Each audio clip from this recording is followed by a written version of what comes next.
Bonjour à tous. On se retrouve aujourd'hui pour une nouvelle vidéo sur les indices climatiques, notamment pour les climats du passé. Et aujourd'hui, nous allons parler de la deuxième partie des indices physico-chimiques en période interglaciaire. Et ces indices, nous les retrouvons également dans les glaces des pôles, car même en période interglaciaire comme aujourd'hui, eh bien, il y a des glaces aussi bien au pôle Nord qu'au pôle Sud.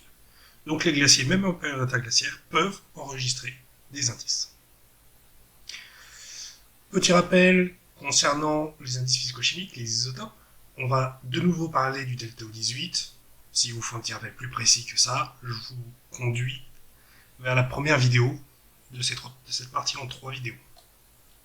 Donc, comment se comportent les isotopes de l'oxygène des molécules d'eau en période interglaciaire cette fois-ci? Donc on reprend notre schéma classique. Donc nous sommes au niveau de l'équateur. Au niveau de l'équateur, il fait plutôt chaud. On a un air chaud. L'eau est suffisamment chaude pour subir ce qu'on appelle l'évaporation.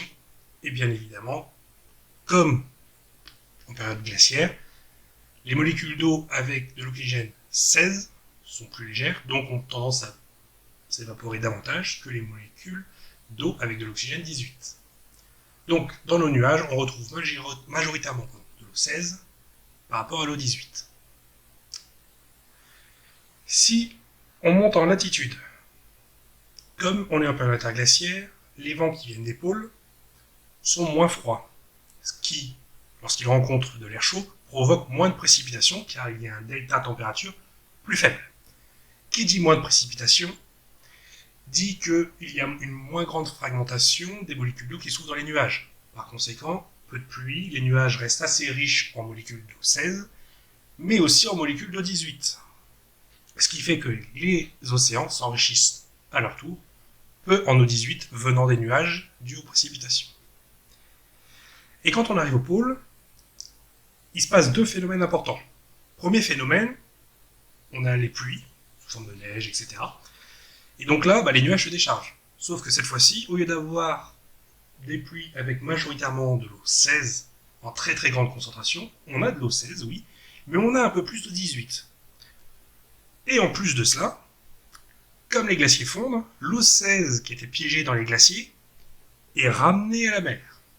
Par conséquent, le delta O18 des glaces, dans une période interglaciaire, voit sa quantité de O18 augmenter, sa quantité de O16 diminuer, relativement parlant, hein, ce sont des proportions. Du coup, on obtient une valeur qui est de l'ordre de moins 35 pour 1000. Alors attention, c'est une valeur approximative. Mais du coup, on est moins négatif qu'en période glaciaire. On se rapproche du zéro.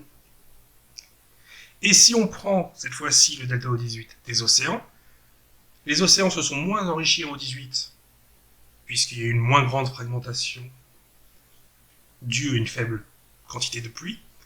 Et en plus, comme les glaciers fondent et que l'eau 16 revient à l'océan, les océans s'enrichissent davantage en eau 16. Donc du coup, on a un delta O18 des océans qui est proche de zéro, voire qui est même négatif en période interglaciaire.